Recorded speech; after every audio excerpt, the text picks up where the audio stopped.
오늘 하나님께서 주시는 말씀은 요한복음 4장 46절에서 54절까지 말씀입니다. 요한복음 4장 46절에서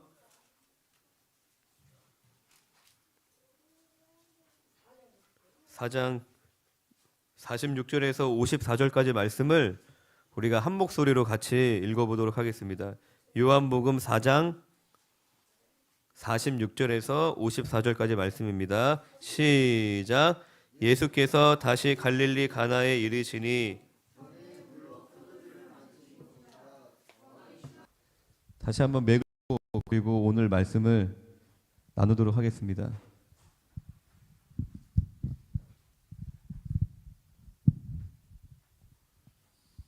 우리가 성경을 통해서 하나님의 역사를 배우고 있습니다. 하나님의 구원의 역사를 구속사라고 표현을 한다고 그랬죠. 그 하나님의 역사 안에 이 세 개의 역사가 있는 겁니다. 그리고 그 세 개의 역사 안에 이 뭐 대한민국의 역사가 있겠죠. 그리고 이 안에 우리 개인의 삶이 있는 것입니다. 우리가 하나님의 역사를 통해서 또 세상을 보는 눈을 가지게 되고, 그리고 나를 하나님이 왜 이 땅에 보내셨는지, 또 이 대한민국에 왜 보내셨는지, 나를 향한 하나님의 뜻도 우리가 하나님의 말씀을 통해서 깨닫게 되는 줄로 믿습니다. 아멘. 창조시대. 네, 하나님께서 이 세상을 창조하셨습니다. 인간은 우연히 아메바가 진화되어서 원숭이가 사람이 된 것이 아니라, 할렐루야, 사람은 우연히 만들어진 조제가 아닙니다.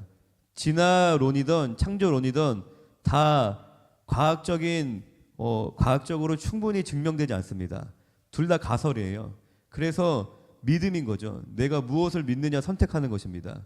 그런데 보통 우리가 학교에서는 뭐를 배우죠? 진화론을 배우죠. 창조론은 학교에서 가르치지 않습니다. 그런데 이 진화론을 믿는다는 게 무슨 말이냐면, 우리는 아무 근본이 없는 인생이라는 것이에요.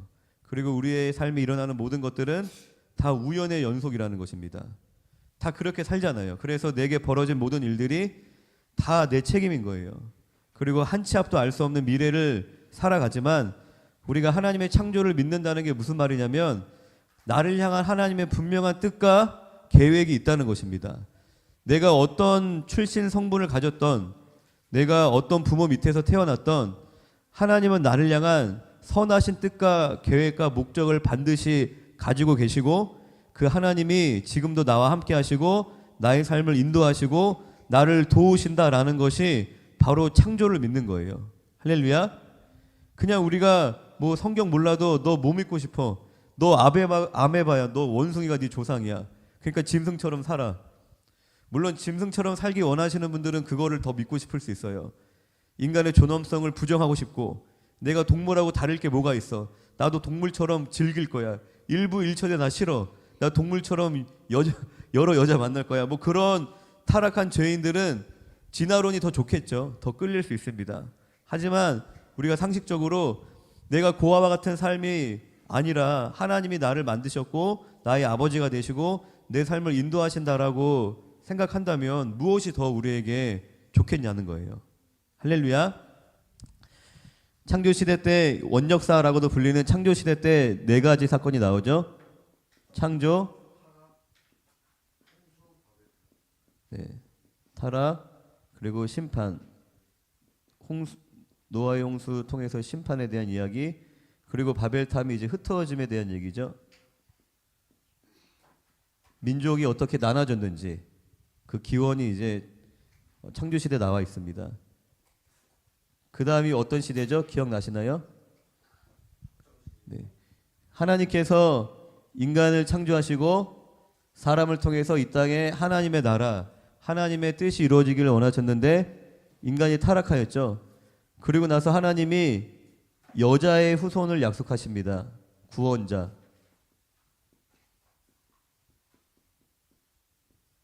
여자의 후손을 약속하시고, 그 여자의 후손이 이 땅에 오게 될 그 나라를 또 하나님이 계획을 하시는 겁니다.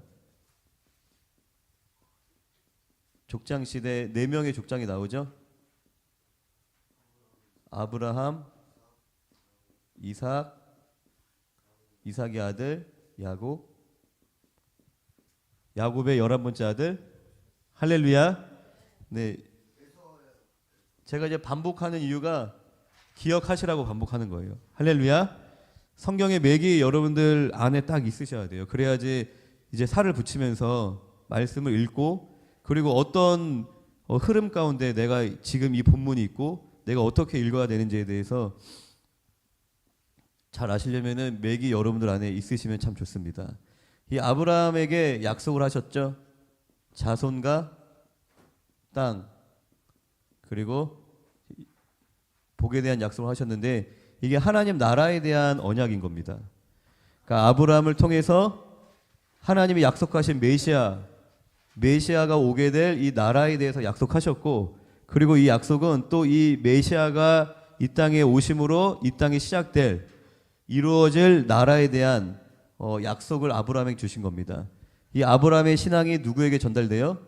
이 자손들을 통해서 전달되는 겁니다. 그리고 하나님이 아브라함에게 약속하신 것처럼 이 요셉 때에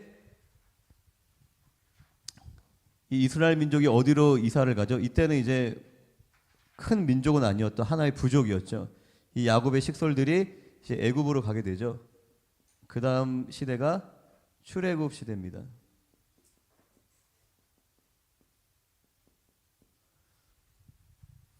출애굽 시대를 뭐 조금 구분하면 이제 모세를 부르시는 모세의 소명 이야기가 나오고, 그리고 10대 재앙. 그냥 이제 당시 뭐 정치적인 뭐 여러 상황들만 우리가 보는 게 아니라 출애굽이 일어난 이유가 하나님의 언약의 성취입니다. 하나님은 이미 창세기 15장에 아브라함에게 언약하셨어요. 그러니까 너희 자손이 이방의 객이 되었다가 430년 후에 다시 400년 후에 나올 것이다. 그러니까 여러 가지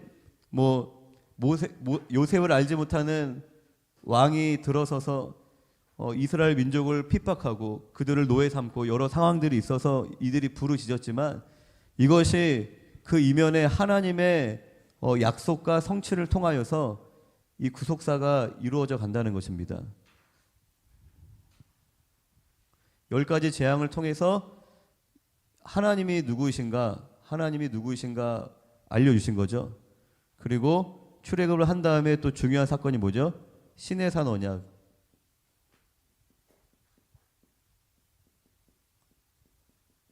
그러니까 하나님은 구속사를 이어가실 때 어떤 방식으로 이어가시냐면 이 언약과 성취의 방식으로, 나중에 이제 성경을 좀 더 자세히 볼 텐데 언약과 성취의 방식으로 계속 이 구속의 역사를 이어가십니다.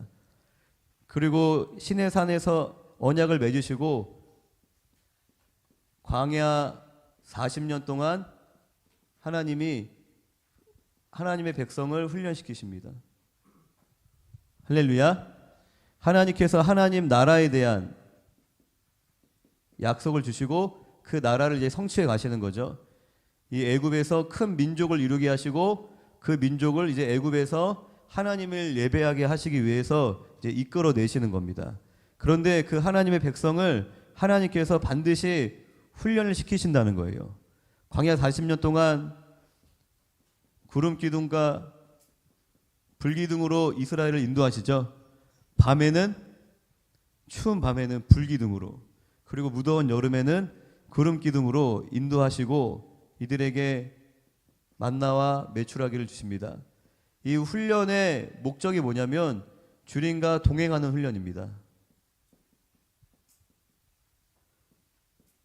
이들 스스로 큰 능력을 갖추고 세상을 살아갈 여러 가지 방법을 배우는 것이 목적이 아니라 주님과 동행하는, 주의 말씀에 순종함으로 주님과 동행하는 훈련을 40년 동안 받은 거예요. 하나님 이 훈련을 다르게 표현하면 자기를 부인하는 훈련인 겁니다. 하나님께서 성도에게 반드시 허락하신 훈련이 주님과 동행하는 훈련, 그것이 곧 뭐냐면 자기 부인 훈련이에요. 왜 그러냐면은 자기를 부인하지 않으면 절대로 하나님 말씀에 순종할 수 없습니다. 의지가 강한다고 하나님 말씀대로 살 수 있는 게 아니에요. 내가 깡이 있다고, 내가 악이 있다고 내가 힘든 일 많이 통과했고 내가 거친 인생 살았다고 주님 위에 살 수 있는 게 절대로 아닙니다. 오히려 자기 의지가 강하고 자아가 세면 하나님 말씀에 순종 못해요. 주님을 위해 산다 하지만 오히려 주님을 대적하는 내 혈기를 따라 사는 인생을 살아갈 수 있는 것입니다. 그래서 하나님이 광야 40년 동안 훈련시키는 게 뭐예요? 내 힘 다 빼게 하는 거예요. 내 깡, 내 악, 내 열심, 내 계획, 똑똑한 내 이성, 그런 것들이 다 나쁘다는 것이 아니라 하나님 앞에 그것을 철저하게 내려놓고 하나님의 말씀을 따라 살 수 있는, 이들이 언약궤를 따라서 계속 이동했죠. 말씀을 따라서 주님과 동행을 하는 것입니다. 그 훈련을 40년 동안 이들이 받은 이후에 이제 가나안 땅으로 들어갑니다. 가나안 정착 시대. 이제 하나님 나라의 3요소 중에 땅을 얻게 되죠. 그 다음에 이제 왕국 시대.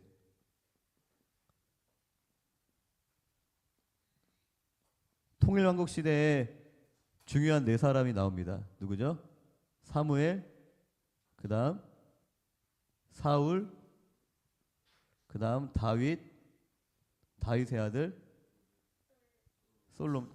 다윗의 아들 솔로몬. 통일왕국 시대의 주요한 네 사람은 이 인물들을 통하여서 이 이야기가 흘러가죠. 사무엘 선지자를 통하여서 사울 왕에게 기름을 붓고, 사울 왕이 하나님을 떠나서 이제 다윗에게 기름을 붓고, 솔로몬까지 통일왕국이 이어지다가 왕국이 분열됩니다. 이제 왕국이 분열되고 나서 이제 본격적으로 선지자들이 등장을 하죠. 선지자들을 통하여서 이제 어떤 예언들이 쏟아져 나오냐면 그리스도에 대한, 새 언약에 대한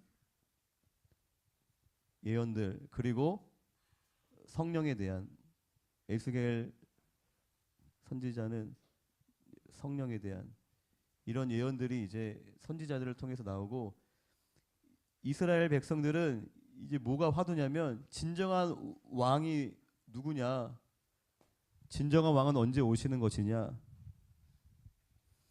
이 여자의 후손, 하나님이 약속하신 이 메시아에 대한 기다림이 이제 더 커지는 것이죠. 그런 다음에 이스라엘이 멸망한 다음에 어떤 시대, 그 다음 포로 시대죠.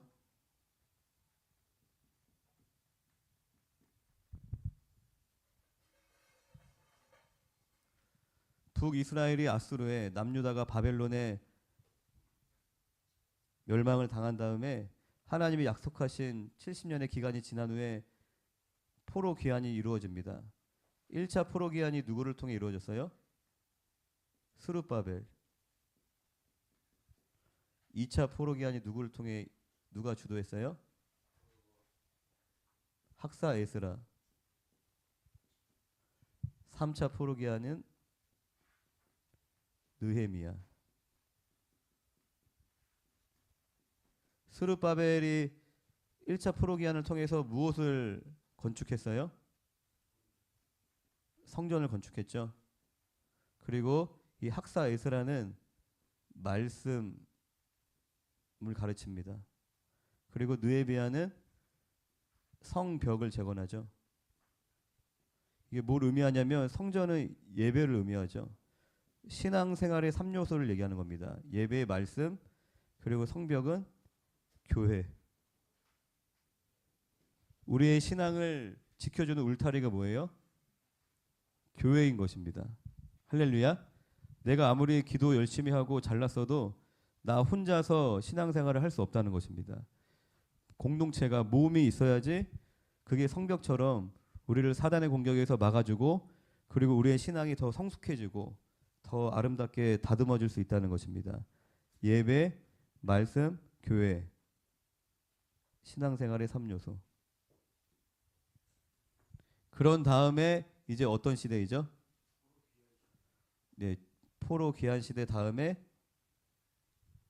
예수님이 오시기 전에 이제 중간 시대.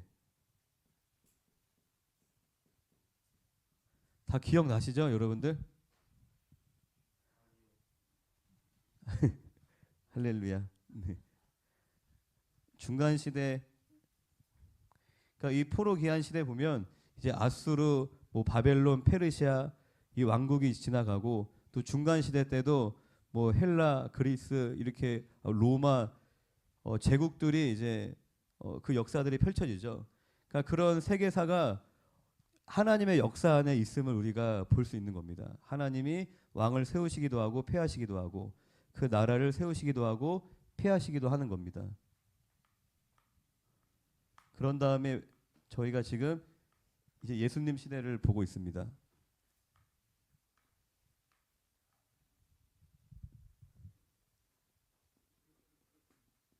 예수님 시대를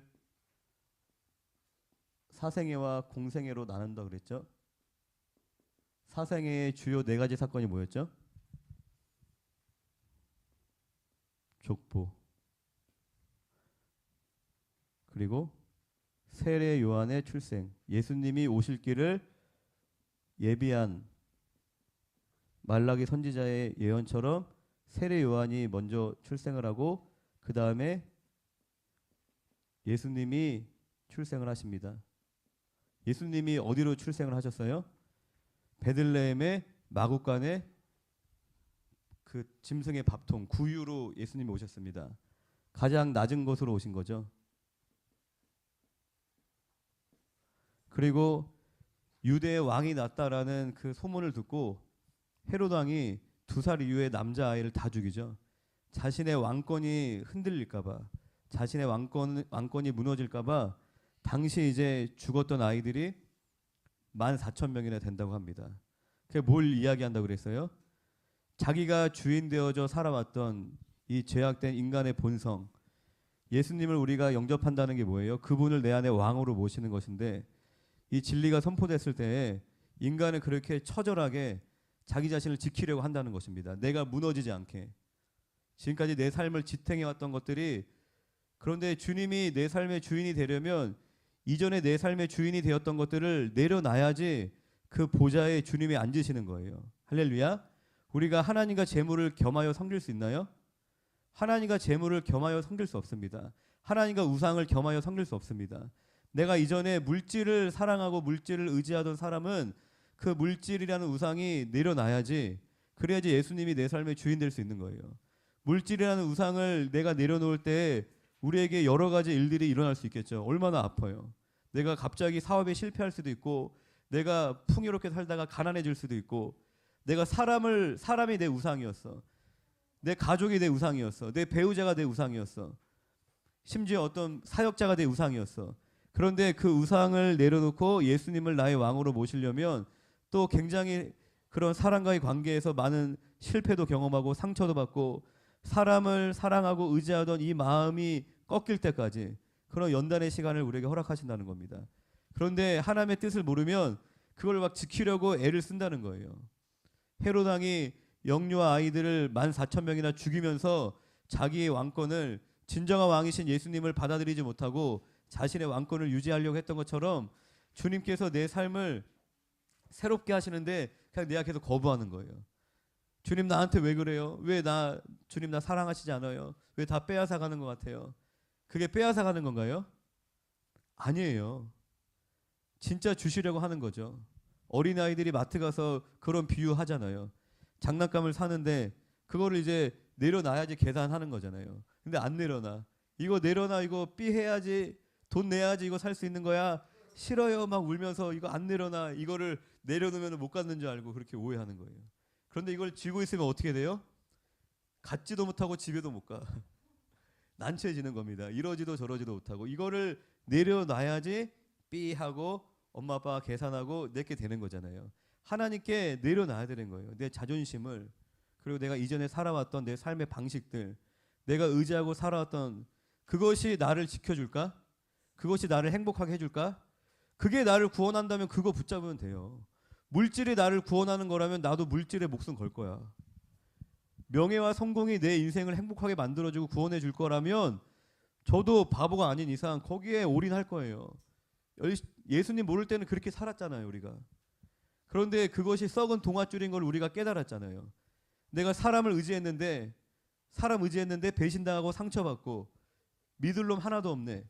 내가 물질 의지했는데 물질 때문에 인색해지고 주변 사람 다 떠나고, 내가 그렇게 이것이 진짜가 아니고 정말 나를 행복하게 해주는 것이 아니라는 것을 우리가 알매도 그거를 움켜쥔다는 겁니다.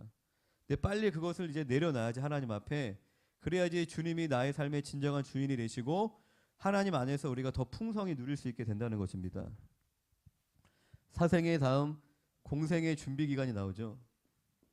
공생의 준비 기간의 첫 번째 사건이 세례 받으시는 예수님. 예수님 세례 받으실 때 세 가지 일이 일어났습니다. 하늘의 음성이 들렸죠. 너는 내 사랑하는 아들이다. 내 기뻐하는 자라. 이게 예수님의 정체성인 거죠. 두 번째는 성령이 비둘기같이 내리셨다. 예수님은 성령님과 함께 하시는 성령의 도우심으로 이 땅에서의 공생의 사역을 감당하셨고, 세 번째는 예수님은 세례 받으실 필요가 있어요? 세례 요한이 줬던 세례가 뭐예요? 회개의 세례죠. 죄사함의 세례. 예수님은 죄가 있으세요? 없으신 분인데 죄인의 자리에 서신 거예요. 예수님이 가실 길, 그분의 사명을 보여주신 겁니다. 이분이 나중에 죄인의 자리에 씁니다. 결정적으로. 어디죠? 십자가에. 근데 이것이 예수님만의 정체성이 아니라 성도, 예수님의 제자의 정체성인 거예요. 할렐루야.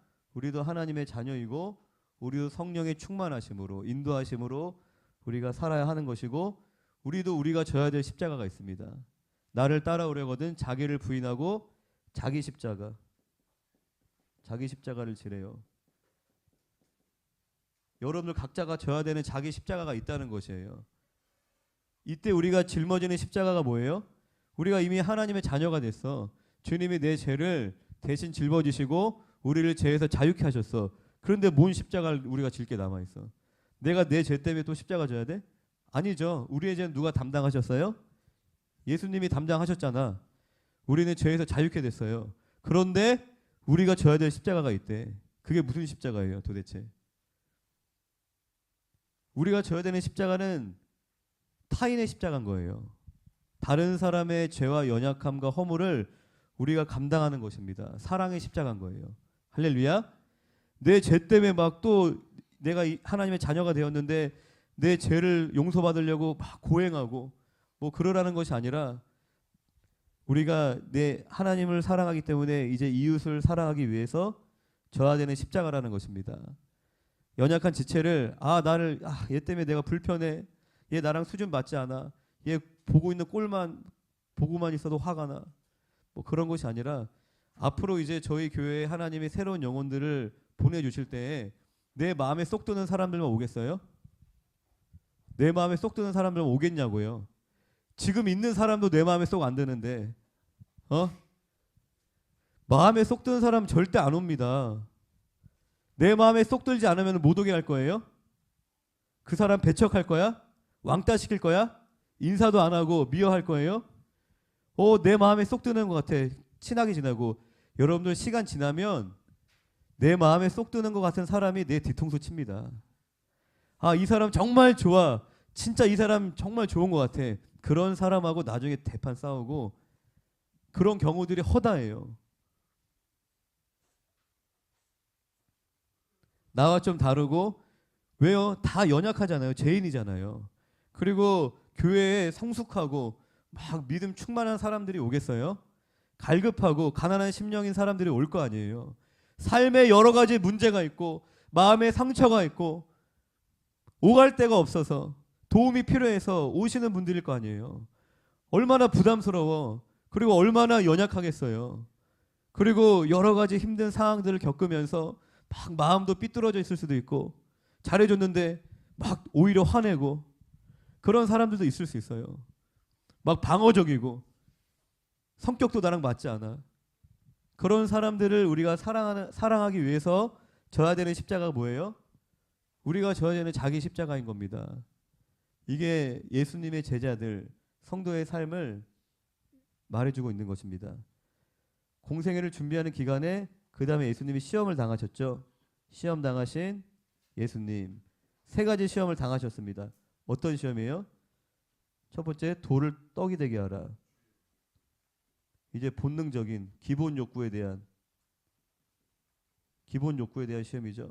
그리고 두 번째는 성전에서 뛰어내려라. 사람들이 다 보고 있을 때 뛰어내려라. 그 천사가 너를 받아줄 거다. 우와! 인정에 대한 욕구. 그리고 세 번째, 천하 만국 다 보여주고 나한테 절해라. 이거 다 너한테 줄게. 그게 자아 실현에 대한 욕구입니다. 내가 전능해지고 싶은. 예수님께서 이 세 가지 시험을 다 통과하셨죠. 첫째 아담은 이 시험을 통과했나요? 통과하지 못했죠. 첫째 아담이 이 사단의 시험을 통과하지 못해서 모든 인류가 죄에 빠졌는데, 모든 인류에게 사망이 놓여졌는데, 이 두 번째 아담이었던 예수님은 이 시험을 통과하심으로 이 예수님을 통해서 또 모든 사람에게 은혜가 왕노릇하게 되었다. 그리고 예수님을 따르는 성도의 삶에도 이러한 시험들이 찾아온다. 그런데 예수님이 이 시험을 무엇으로 이기셨어요? 말씀으로 이기셨죠. 우리가 이 시험을 뭐로 이길 수 있다고요? 말씀으로 이기는 거예요. 말씀으로. 말씀으로 이긴다는 게 뭐라 그랬어요? 하나님의 뜻을 구하는 것입니다. 길을 찾는 것입니다. 여러 가지 시험이 찾아왔을 때, 그 시험으로 인한 어려움이 찾아왔을 때 말씀 안에 길이 있다는 것이에요. 하나님, 내가 어찌해야 합니까? 그래서 그 말씀에 순종하며 나아갈 때 하나님께서 길을 여시고 새 일을 행하시는 놀라운 일들을 우리가 경험하게 되는 줄로 믿습니다. 그리고 예수님이 시험 받으실 때 마귀가 야 이리 와, 일로 와, 일로 와, 그렇게 해서 시험 받으셨어요? 성령의 인도하심을 따라 시험을 받으셨습니다. 이 모든 것이 하나님의 선하신 뜻과 계획 가운데 있다는 것이에요. 할렐루야. 그게 뭘 의미하고 있어요? 우리가 두려워할 필요가 있어요? 없다는 것이에요. 우리가 마귀를 두려워할 필요가 있어요? 두려워할 필요가 없어요. 하나님께 내가 잘 있는데 마귀가 막 우리를 빼앗아가는 게 아니에요. 그 모든 것이 하나님의 뜻과 선하신 계획 가운데 우리를 천국 백성 삼으시기 위해서, 우리를 연단하시고 아름답게 다듬으시는 그런 과정인 것입니다. 며칠 동안 시험 받으셨어요? 40일 동안. 광야에서 몇 년 동안 광야 돌았어요? 40년 동안. 우리를 훈련하시는 시간이신 거예요. 우리를 연단하시는 시간. 그리고 나서 제자를 부르셨죠. 제자. 하나님의 나라는 물리적인 공간의 확장이 아니라 하나님 나라 확장은 우리가 사람을 세우는 것이다. 할렐루야. 우리가 사람을 세우는 거, 그게 뭐라 그랬어요? 제자를 세우는 거라 그랬죠. 그리고 제자는 어떤 사람이에요? 그냥 이렇게 수강만 듣는 사람들이 제자예요? 제자는 재생산하는 사람이 제자입니다. 할렐루야. 배우기만 하는 사람은 제자가 아니에요. 그 뭐라 그래요? 무리예요, 무리. 예전에 그런 유명한 책이 있었는데 팬인가 제자인가 그런 책. 그럼 무리는 뭐예요?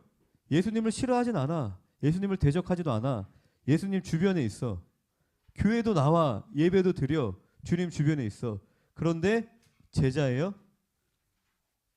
스승을 따라서 그분의 말씀에 순종하여서 그분이 하셨던 일들을 실천하면서 또 다른 제자를 낳는 삶을 살지 않아. 제자의 가장 중요한 게 뭐예요? 따르는 거잖아요. 따르는 거. 내 삶의 방향을 돌이키지 않아. 그런데 교회는 나와. 그걸 뭐라 그래요? 종교인이라고 하는 거예요. 종교인. 종교적 예식에 참여해. 내가 새벽 예배도 드렸어. 헌금 생활도 했어. 주일 예배에 참석했어. 나 하나님과 관계 좋다. 나 하나님 나 사랑하신다. 그거는 우리가 종교적인 예식에 참여한 거잖아요. 종교적인 예식이 나쁘다는 게 아니라 그 예식을 통해서 살아계신 하나님을 만나고 우리가 그분의 말씀을 따라서 주님을 따르려면 어떻게 해야 된다고 그랬어요? 광야 40년 훈련이 자기 부인 훈련이라 그랬잖아요. 주님 따르는 게 절대로 쉽지 않아요. 주님이 만약에 야 우리 뷔페 먹으러 가자. 다 따라와. 다 따라와. 주님이 야 우리 성공하러 가자. 다 따라와. 다 따라와. 주님이 우리 돈 벌러 가자. 다 따라와. 다 따라와. 근데 주님이 고난받으러 가자. 십자가 지러 가자. 죽으러 가자. 아무도 안 따라와요. 그게 이제 우리의 삶에 디테일하게 적용되는 거죠. 너 자존심 버려라. 너가 먼저 양보해라. 그게 뭐예요? 주님 따르는 거예요. 너 지금 썩나지? 억울하지? 야, 한번 들이받아. 한번 보여줘. 너가 이 동네 또라이인 거 너가 보여줘. 그거 누가 하는 얘기예요? 마귀가 하는 얘기인 거예요. 한번 너가 들이대야지. 함부로 널 못하지? 그게 세상 사는 방식이잖아. 그러잖아요. 너가 꿀리면 안 돼. 어깨 세워, 어깨 세워, 어깨 세워. 꿀리면 안 돼. 남자는 힘이야. 너가 지면 안 돼. 공부해야 돼. 똑똑해야 돼. 다 좋습니다. 그런데 제자는 뭐예요? 예수님 따른 세상 풍조, 세상 방식 따르는 게 아니에요. 우리가 무늬만 기독교 문화를 우리가 많이 접했어. 아, 찬양도 부르고 교회만의 형제님, 자매님, 성경책 들고 거룩거룩 헌금생활, 교회생활 하는데 중요한 건 내 삶의 내용이 바뀌어야 되는 거예요. 내용이. 계급장 다 떼고 내가 불신자들 틈에 들어갔을 때 여러분들이 학교에서, 직장에서, 가정에서 와, 이 사람 보니까 예수님 보는 것 같아요. 우리가 완벽하지 않지만, 완전하지 않지만 그래도 좀 다르구나. 교회 다니니까 좀 성실하구나, 정직하구나, 온유하구나. 그런 게 있냐고요, 우리의 삶에. 이 자리에 계신 분들은 다 있으시죠. 이 자리에 없는 분들한테 제가 얘기하는 겁니다. 이 자리에 나 예배하시는 분들은 다 그런 삶을 살고 계시기 때문에 하나님의 나라는 제자가 되는 거예요. 그냥 무리를 몇만 명 모여놓는다고 해서 그게 하나님 나라 아니에요. 정말 주님을 위해서 주님을 따르느냐. 그런데 이 제자, 예전에 레디컬이라는 책이 있었는데 내가 급진적으로 뭔가를 막 포기하고 버리고 그런 것만이 믿음이 아닙니다. 굉장히 오해를 하는 사람들이 많이 있어요. 때때로 하나님이 우리에게 뭔가를 급진적으로 시키실 때도 있습니다. 갑자기 직장을 막 그만두게 하실 때도 있고, 갑자기 내가 하던 일을 그만두게 하실 때, 같은 말이네요. 갑자기 내가 가진 모든 소유를 주님께 드리게 하실 때도 있어요. 하지만 그것만이 믿음이 아니에요. 그거는 어떻게 보면 일반적인 경우가 아닙니다. 일반적인 경우 뭐예요? 날마다 반복되는, 내가 매일 만나는, 내가 매일 해야 되는 그 상황에서 내가 주님의 성품으로 사는 거예요. 나를 부인하고 예수로 사는 것입니다. 그냥 내가 긴장하지 않고 그냥 가정에서, 그냥 직장에서 반복되는 그냥 이런 일상생활에서 그냥 인간 냄새 펄펄 나게 내 자아 추구하면서 성질 낼 거 다 내고 미워하고 시기 질투 다 하면서 뭐 대단한 헌신하고 막 대단한 뭐 바치고 그런 걸로 우리의 믿음이 증명되는 것이 아닙니다. 평범과 일상을 살지 못하면 제자가 못해요. 그러니까 인격으로 그게 열매인 거잖아요. 증명하는 것입니다. 여러분들 예수님 믿지 않아도 막 과감하게 막 레디컬하게 사는 사람들 많아요. 자기 어떤 신념을 위해서, 뭐 국가를 위해서, 여러 가지 다른 목적을 위해서 막 그렇게 살 수 있습니다. 그리고 어떤 사람들은 그냥 그 사람은 삶의 밸런스가 없어요. 그냥 평범한 삶이 안 돼. 그런 사람도 많이 있어요. 그냥 극단적으로 뭐든지 치우치는 거야. 뭘 하든지. 사람을 막 연애를 해도 그런 사람, 주변에 그런 사람 있잖아요. 갑자기 잘 지내다가 남자친구 생기면 갑자기 연락이 안 돼. 여자친구 생기면 갑자기 연락이 안 돼. 그냥 올인하는 극단적인 거예요. 뭐든지. 때때로 우리가 올인해야 될 때도 있죠. 할렐루야. 때때로 올인해야 될 때도 있는데 그냥 모든 것이 밸런스가 없는, 계속 치우치는 거예요. 그거 왜 그래요? 마음에 안정감이 없는 거예요. 성화되지 않은 것입니다. 그러니까 그런 마음의 밭을 가지고 예수를 믿으니까 신앙생활도 어떻게 해? 극단적으로 하는 거예요. 여기에 뭐가 있다! 거기에 꽂혀갖고 막 그거 열심히 하다가 여기에 뭐가 있다! 그거 꽂혀갖고 막 열심히 하고, 내가 뭐 하나에 치우치고 꽂히면 나머지 것들은 자연으로 왔는데 너네 엄마 어디 갔니? 엄마 교회 기도하러 갔어요. 기도하는 것도 좋고 전도하는 것도 좋고 때때로는 내 가족까지 하나님께 맡기고 내가 결단하고 주님께 기도해야 될 때도 있어요. 철회하면서 미안하다 얘들아. 여보 미안해요. 제가 기도해야 될 것 같아요. 그거는 특수한 경우예요. 근데 맨날 그렇게 살아. 집안일도 하나도 안 해. 남편 내조도 안 해. 그냥 주님 좋다고. 그게 신앙 아니에요. 할렐루야. 종교 도피입니다. 진짜 믿음은 우리의 인격이 바뀌는 거예요. 내 남편에게 바가지 긁지 않고 오셨어요 서방님. 그리고 남편이 아내에게 우리 공주님 당신이 먼저.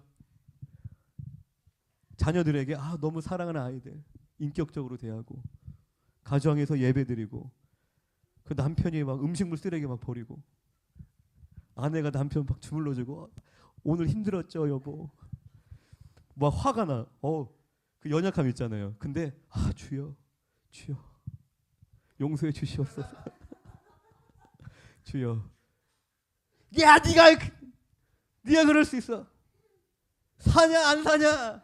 네가 죽냐 내가 죽냐가 아니라 교회 나와서 주님 도와주세요. 우리 남편 변화시켜 주세요.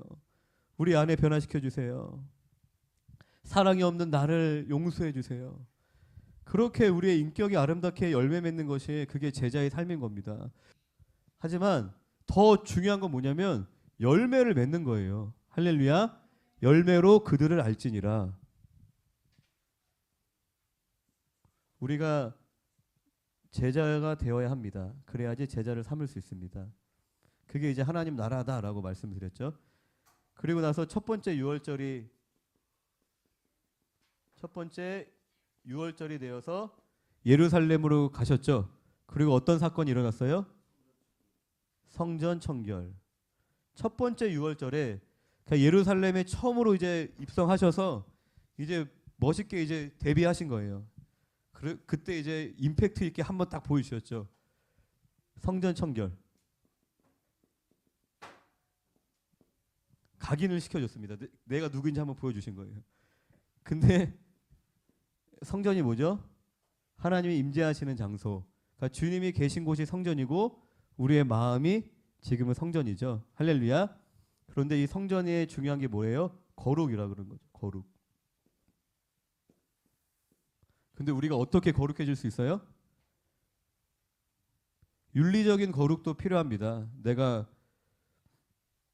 그냥 윤리 도덕적으로 내가 불의했던 삶을, 내가 거짓말하고 도둑질하고 뭐 방탕하게 살았던 삶을 우리가 변화시키는 것도 거룩이지만 더 근본적인 거룩은 뭐라고 그랬어요? 구별됨이라고 그랬잖아요. 내 삶의 용도를 바꿔야 되는 거예요. 똑같은 밥그릇인데 제사 때 쓰면은 성물이 되는 거라고 그랬잖아요. 거룩의 근본적인 의미는 내 삶을 주님께 헌신하는 겁니다.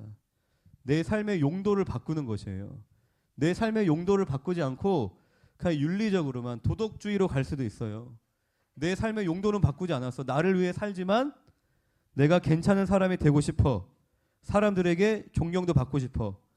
내가 나를 위해 살지만 젠틀하고 굉장히 도덕적이고 따뜻한 사람으로 보이고 싶어. 그럴 수도 있다는 것이에요. 얼마든지. 그런 사람이 어떤 사람이에요? 종교인. 할렐루야. 삶의 주인이 바뀌지 않은 종교인이라는 것이에요. 설령 내가 좀 연약함이 있어. 그리고 우리의 삶의 연약함이 하루아침에 바뀌어요? 내가 20년, 30년, 40년 동안 살아왔던 내 언어 습관이 하루아침에 바뀌어요? 내 삶의 태도가 하루아침에 바뀌지 않습니다.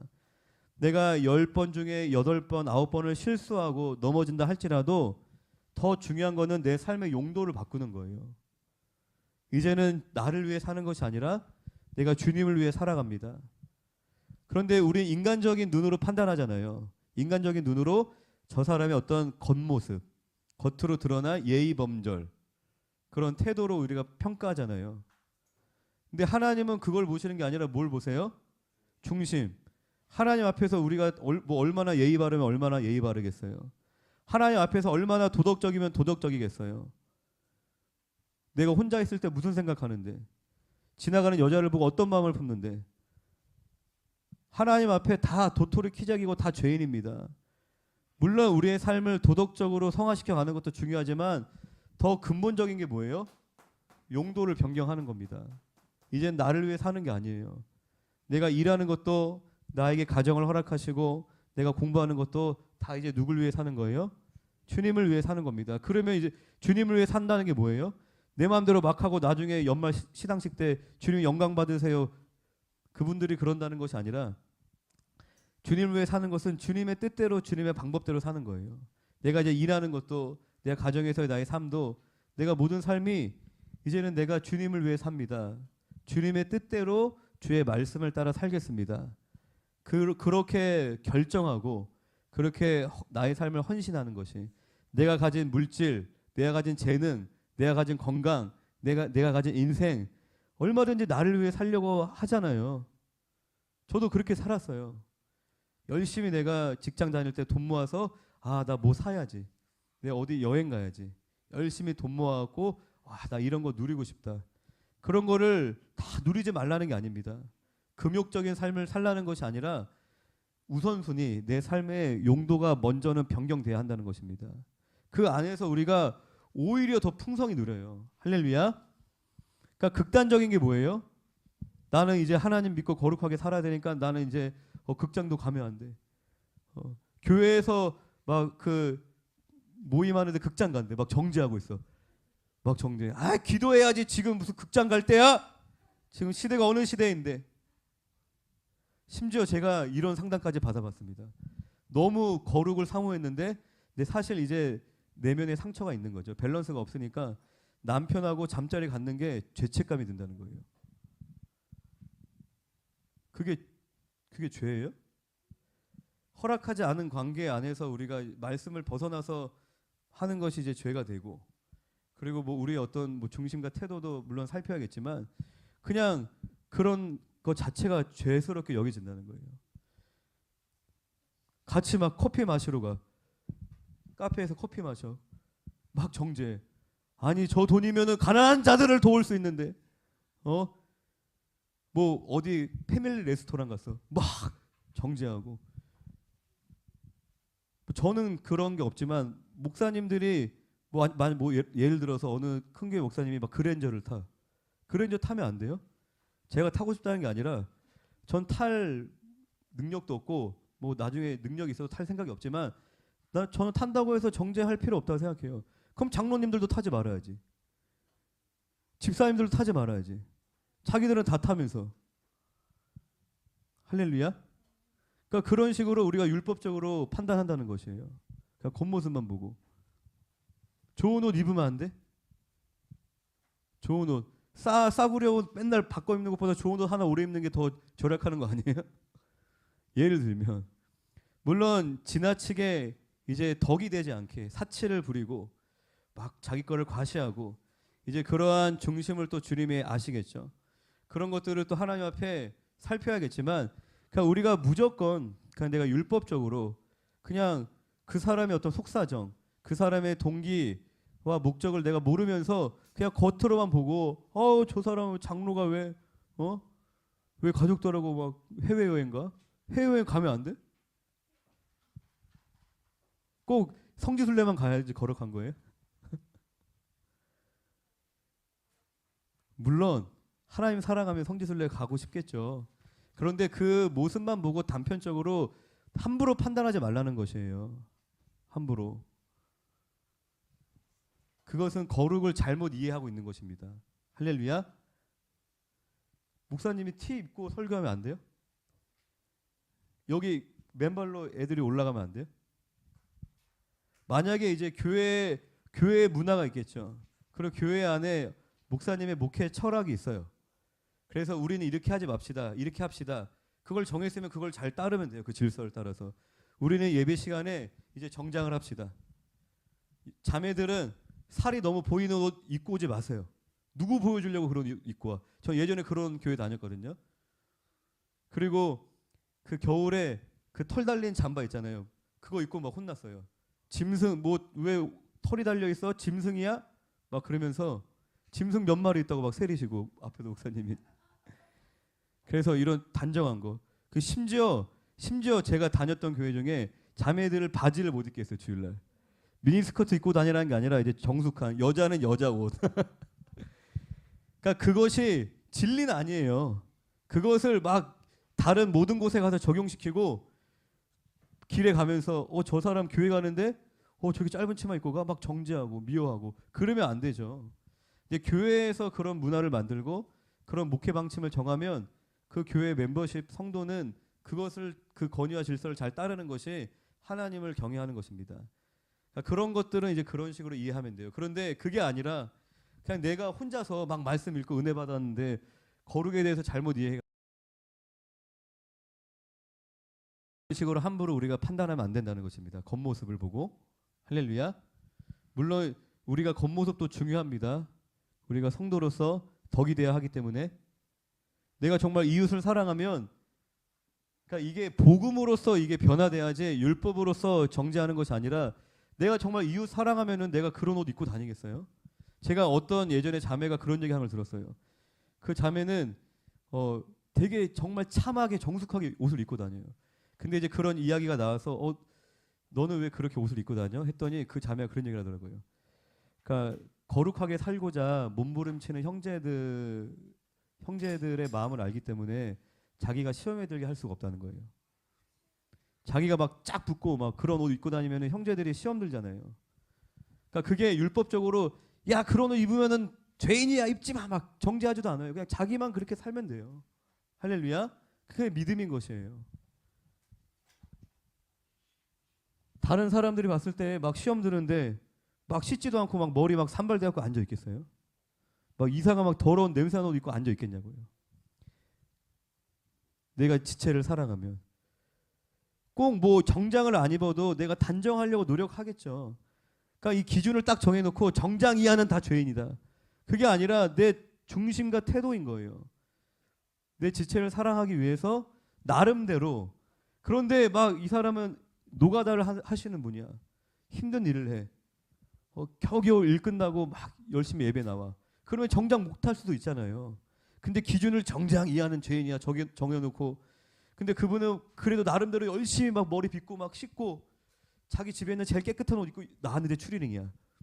그럴 수도 있다는 거예요. 근데 추리닝 입었다고 추리닝 짐승이다. 그런데 집에 깨끗한 옷도 있어. 정장도 있어. 그리고 내가 단장할 수 있는 시간도 있는데 내가 게을러 갖고 그냥 아무거나 입고 누가 날 보던 말던 난 내 마음대로야. 뭔 상관이야. 너 날 어떻게 보던.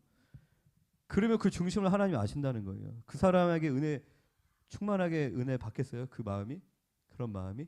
하나님 사랑, 이웃 사랑이 하나인데. 거룩은 용도 변경이다. 그리고 두 번째 사건이 니고데모와의 만남이었죠. 니고데모는 몰래 예수님을 밤에 찾아오셔서 예수님에게 뭐라 그랬어요? 랍비여. 그러니까 예수님이 랍비예요. 예수님은 그리스도죠. 그러니까 예수님에 대한 올바른 눈이 열리지 않았다. 그래서 예수님이 뭘 얘기하세요? 거듭남을 얘기하십니다. 육에서 난 것은 육이요, 영에서 난 것은 영이니 우리가 물과 성령으로 거듭나서 영적인 존재가 되어야 한다는 것을 예수님은 니고데모에게 얘기해요. 왜요? 니고데모는 영적인 눈에 열려 있지 않았어요. 니고데모는 예수가 그리스도이심을 알지 못했다는 것입니다. 그런데 우리가 어떻게 영적인 눈이 열려요? 베드로전서 1장 23절에 하나님의 말씀으로 우리가 거듭난다. 할렐루야. 말씀을 통해서 우리가 거듭나고 영적인 삶을 살 수 있다라는 것을 배웠고, 이제 예루살렘에서의 사역을 마치고 어디로 이동하세요? 갈릴리로 이제 이동하시는 길에 어디를 들리세요? 사마리아. 6월절에 어디로 내려오셨어요? 유대 지역으로 내려오셨죠? 예루살렘이 있는. 그리고 유대 지역에서의 첫 번째 6월절 사역을 마치시고 이제 갈릴리로, 윗지방인 갈릴리로 올라가시는데, 보통 유대인들은 다 일로 올라가는데 예수님은 일로 가셨잖아요. 왜요? 빨리 가시려고. 그건 아니고 예수님이 수가성에서 사마리아 수가성에서 여인을 만납니다. 할렐루야. 그 영적인 갈급함에 대해서 얘기를 하십니다. 영적인 얘기를 계속 하시는 거예요. 이 여인이 5번의 결혼을 통해서 자신의 갈급함을 채우려 했지만 채워졌어요? 채워지지 않죠. 이 물을 마시는 자마다 또 다시 목마르게 된다. 너가 남자를 10명, 20명을 만나도 넌 채워지지 않는다. 우리가 죄를 지으면 그 죄로 만족이 돼요? 아니에요. 더 큰 자극을 원합니다. 그래서 죄라는 것이 중독성이 있는 거예요. 내가 이것으로 만족이 안 돼요. 나중에 똑같은 죄를 지었는데 뭔가 만족이 안 돼. 그럼 더 큰 죄를 짓는 거예요. 더 큰 죄를 짓고 더 큰 자극, 더 큰 쾌락, 그런 식으로 가는 겁니다. 그런데 내가 주는 물을 마시는 자는 영원히 목마르지 아니하노니. 할렐루야. 내가 주는 물은 그 속에서 영생하도록 솟아나는 샘물이 되리라. 예수 그리스도를 믿음으로 하나님의 사랑만이 우리의 영적인 갈급함을 채워줄 수 있다. 그리고 예수님은 누구를 찾아오셨어요? 유대인들에게 손가락질 당하던, 혼혈이라고 손가락질 당하던 사마리아 땅에 있는, 그리고 그 사마리아인들에게도 손가락질 당하던, 음란한 여인이라고 손가락질 당하던 그 낮고 낮은 천한 그 여인을 예수님은 찾아오셨습니다. 할렐루야. 우리 예수님은 그러한 분이시고 또 우리가 가야 되는 길도 그러한 길이다. 이 사마리아를 지나서 이제 갈릴리로 가셔서 이제 갈릴리 1차 사역이 이제 시작이 됩니다.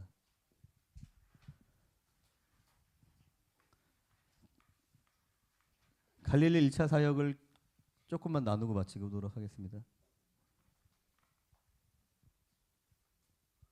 우리가 오늘 읽었던 본문 말씀 기억나시나요? 왕의 신하가 자신의 아들을, 갈릴리에 가서 가장 첫 번째로 일어났던 일이 왕의 신하의 아들을 고치는, 왕의 신하가 가버나움에 있던, 그러니까 예수님이 갈릴리로 이제 올라가셔서 첫 번째 기적을 행하셨던 가나에 머물러 있었습니다. 가나라는 지역에. 그런데 이 갈릴리의 또 다른 지역 가버나움에 있던 이 왕의 신하가 예수님을 찾아온 거예요. 왜 찾아왔어요? 자신의 아들이 지금 죽게 생겼다. 그런데 예수님이 어떻게 하셨어요? 너의 아들이 살아났다. 가라. 그래서 이 왕의 신하가 그 말을 믿고 돌아가던 중에 누굴 만나요? 자신의 종이 오고 있는 걸 만납니다. 근데 그 종이 하는 얘기가, 주인님의 아들이 살아났어요. 정말? 언제 살아났는데? 그 시간을 세어봤더니 예수님이 말씀하셨던, 너의 자녀가 살아났다. 가라. 말씀하셨던 그 시점부터 그 자녀가 살아난 것입니다. 할렐루야. 예수님은 치유와 회복의 하나님이십니다. 예수님이 이 땅에서 하셨던 3대 사역 중에 한 가지가 바로 치유 사역입니다. 복음을 전파하시고 말씀을 가르치고 병든 자를 고치시는, 그것이 예수님의 3대 사역인데 그 중에 한 가지가 치유와 회복의 사역이신 거예요. 주님은 우리에게 영원한 생명만 주시는 것이 아니라 우리가 이 땅에 우리의 삶을 회복시키시길 원하십니다. 할렐루야. 우리가 제사함 받은 걸로만 기뻐하는 것이 아니라 우리에게 무엇을 주셨어요? 부활의 생명. 할렐루야. 부활의 생명을 얻은 저와 여러분은 이제 그 생명이 우리 안에 역사하여 우리의 삶이 아름답게 회복되고 치유되고 열매 맺는 삶을 주님이 누리도록 우리에게 허락하셨다는 겁니다. 물론 이제 주님이 치유하신다는 것이 막 기도로 막 다 고침받고 이제 그런 것만을 얘기하는 게 아니죠. 하나님께서 주신 여러 방편들을 통해서, 뭐 약이나 또 의사 선생님들을 통해서 또 우리를 치료하시는 이러한 모든 것이 하나님 우리에게 베푸신 은혜라는 것입니다. 어쨌든 주님의 마음은 우리의 연약함들, 우리의 상처들에게 관심을 가지시고 그것을 회복하기를 원하신다는 거예요. 할렐루야. 아멘. 우리의 몸을 잘 관리하는 것도 하나님이 기뻐하시는 일인 거죠. 예전에 제가 군대에 있을 때 군대 교회에 써 있었던 게 그 건강의 건강의 시작은 새벽 기도입니다. 뭐 그런 게 이제 그 군부대에 군인들만 나왔던 게 아니라 민간인들과 이제 장교들도 이제 나오셨는데 그런 걸 써놓으셨더라고요. 그 새벽 예배하라고. 건강의 시작은 새벽 기도입니다. 왜요? 새벽 기도 하려면은 전날에 일찍 자게 되고 늦게까지 막 쓸데없는 거 안 하게 되고 그리고 일찍 일어나서 교회까지 걸어 나오고 맑은 공기 마시면서 아침에 이제 열심히 은혜 받고 기도하고 그리고 무엇보다 만병의 근원이 뭐예요? 스트레스. 제가 이제 병원에 예전에 암센터에서 환자분들 이송하는 일을 했었는데 되게 제가 뭐 모든 환자를 다 본 건 아니죠. 하지만 몇 년 동안 일하면서 경험했던 환자들 뵈면서 되게 의아했던 게 한 가지가 있던 거예요. 이분들이 막 폐암 걸렸는데 자기는 담배를 안 펴봤다는 거예요. 그리고 매일매일 등산도 하고 정말 열심히 운동도 한다는 거예요. 그런데 막 위암 걸리고 폐암 걸리고 그런 분들 되게 많으신 거예요. 의외로. 저는 이제 폐암이라고 하면은 하루에 10갑씩 피고 주변에서도 10갑씩 피고 그냥 그 정도 돼야지 이제 되는 게 아닐까. 매일 막 술 먹고 막 그래야지 위암 걸리는 게 아닐까 생각했는데 술도 안 먹는데 위암도 걸리고 막 그러는 거예요. 그런데 이제 환자분을 이제 방사선 치료를 받으시기 때문에 거의 한 몇 개월 동안 계속 모시고 다니거든요. 그럼 이제 얘기를 많이 하게 돼요. 이제 친해져요. 그러면은 한 가지 공통점을 느껴요. 내가 암 걸릴만 하다. 되게 성격이 정말 까다롭고 되게 깐깐하고 스트레스에 되게 연약한 그런 분들이시더라고요. 물론 이제 그렇지 않은 케이스들도 많겠죠. 근데 어쨌든 뭐 저의 경험뿐만 아니라 그냥 의학적으로도 만병의 근원이 스트레스인데 우리가 스트레스를 이기는 방법이 뭐예요? 하나님의 은혜예요. 할렐루야. 하나님의 은혜로 내 마음이 부드러워질 때 내 마음이 강팍하고 인색하면 스트레스 받는 거예요. 다 짜증나고 다 꼴보기 싫고 내가 마음이 막 예민해져 있으면은 그냥 누가 옆에 와서 말만 붙여도 막 화가 나고 싫잖아요. 요새 사람들이 이 나라가 얼마나 정신적으로 병들었어요. 그러지 않습니까? 여러분 묻지마 살인. 그리고 길에 가다가 어깨만 부닥쳐도 막 싸우고. 그거 왜 그래요? 사람들 마음에 화가 있는 거예요. 풀리지 않는 스트레스. 그러니까 국가 전체가 되게 심각한 것 같아요. 뉴스를 보면은. 할렐루야. 우리 깨어있는 성도님들 이 나라를 위해서 기도해 주시기 바랍니다. 그게 내일이 아니라서 막 피부로 와닿지 않을 수 있지만 정말 내가 내 주변 사람이 그 일을 당했다고 상상하면은 정말 끔찍한 일이 너무 많아요. 묻지마. 여러 가지 많은 일들. 아무 이유 없이 사람을 죽이고 해하는 그런 시대를 살고 있는데 어쨌든 이제 병든 거죠.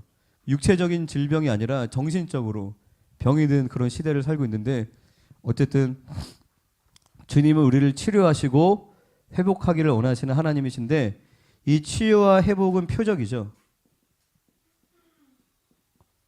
이 표적을 통해서 우리에게 주시는 메시지가 뭐예요? 예수님은 하나님이시다. 당시 예수님이 하나님이신 것을 믿기가 정말 힘들었습니다. 왜 그래요? 버젓이 인간인데 눈앞에서 똑같이 먹고 싸우고 다 하고 있는데 자기가 하나님이라는 것이에요. 그걸 우리야 그냥 믿지만 할렐루야 하나님의 은혜로 우리가 믿지만 당시 사람들은 이것을 믿는 것이 정말 어려웠을 것입니다. 그래서 초대교회에서도 계속 논란이 되고 수많은 이단들이 나타난 문제가 뭐냐면 예수님의 인성과 예수님의 신성에 대한 부분 때문에 초대교회 때 엄청난 논란이 있었고 그리고 이로 인한 수많은 이단들이 생겨났다는 것입니다. 예수님은 완전한 하나님이십니다. 할렐루야. 그런데 완전한 인간이시지만 이분은 죄가 있으세요? 죄가 없으신 분이세요. 말씀을 한 구절만 찾아봅시다. 히브리서 4장 15절.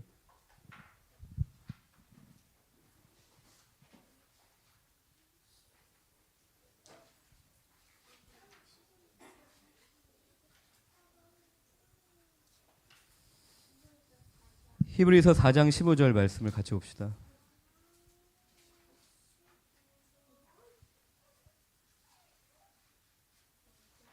히브리서 4장 15절 함께 읽어보겠습니다. 시작. 우리에게 있는 대제사장은 우리의 연약함을 동정하지 못하시리가 아니요 모든 일에 우리와 똑같이 시험을 받으신 이로되 죄는 없으시니라.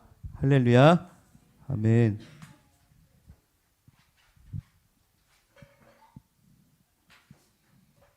예수님은 완전한 인간으로서 우리의 연약함을 동정하실 수 있고 우리와 똑같이 시험을 받으신 분이신데 뭐가 없으시대요? 죄가 없대요. 뭐 뿐만 아니라 나중에 찾아보시기 바랍니다. 요한일서 3장 5절에도 제가 읽어드리면 그가 우리 죄를 없애려고 나타나신 것을 너희가 아나니 그에게는 죄가 없느니라. 할렐루야. 성경 어디에도 예수님이 실수했다, 잘못했다, 뭐 사과했다, 반성했다 그런 이야기가 없습니다.